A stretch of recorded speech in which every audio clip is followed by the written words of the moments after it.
I'm the 5-Minute Professor, and today's lesson is on a man who may be our most important president. It seems like I say that every time. Trust me, that's coming to an end soon.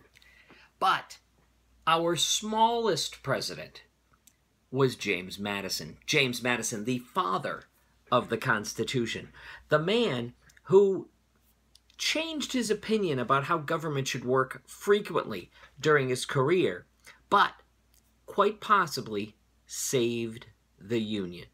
Now, he's from Virginia, and he is James Madison Jr. And Jr., probably a good way to describe him, 5 foot 4 inches tall, never weighed more than 100 pounds in his life.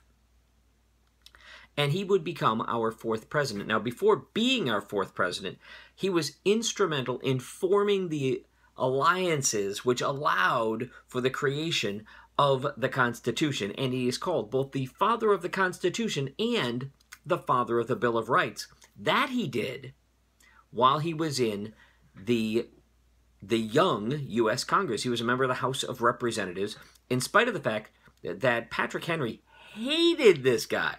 Hated him, and actively made it so it was difficult for him to be a part of the Senate, which is where he really wanted to be. So instead, he was elected to the U.S. House of Representatives, kind of close in the first election. It was about 57% of the vote. He ended up beating James Monroe, who would be the 5th president of the United States. But when he was reelected, he also ran against Monroe, but got 97.9% of the vote. So I think only James Monroe's family actually voted for him in that election. Madison was married to Dolly Madison, who was 13 years his junior. He got married when he was 42 years old. And Dolly was a life of the party. She was really the one who established the role of First Lady, keeping in mind that Martha Washington and John Adams, his wife, were kind of behind-the-scenes women. They were not really runners of the household, per se. And Dolly Madison actually filled the First Lady role for the widower, who was Thomas Jefferson, and then her husband as well. For Thomas Jefferson, Madison was Secretary of the State and was instrumental in the Louisiana Purchase. Move forward a little bit to when Madison is president, and things have deteriorated greatly, and especially our relationship with Great Britain. As a result, he is president during probably our now history's 2nd biggest defeat in war. We call it a draw, the War of 1812. But the reality is that the British were able to burn the capital of the United States, and we got very little territory for it. I would not call that a win in any stretch of the imagination. Now, he would serve 8 full years as President of the United States. He would go on to sell off most of his slaves. He had 108 at one point in time.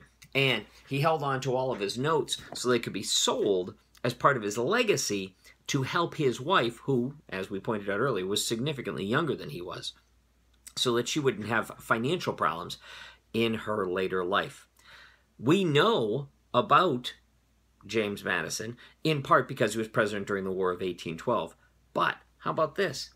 He is the namesake for the capital of Wisconsin, Madison, Wisconsin. He is also the namesake for James Madison University, the James Madison Building, which is part of the Library of Congress, and Madison Square in New York, named for James Madison. Perceptum, quispium, damnatium. Learn something, damn it. I'm the 5-Minute Professor, and thank you very much for listening to today's lesson. If you have any comments at all, please put them in the comments section down below. And of course, like it and subscribe to the channel.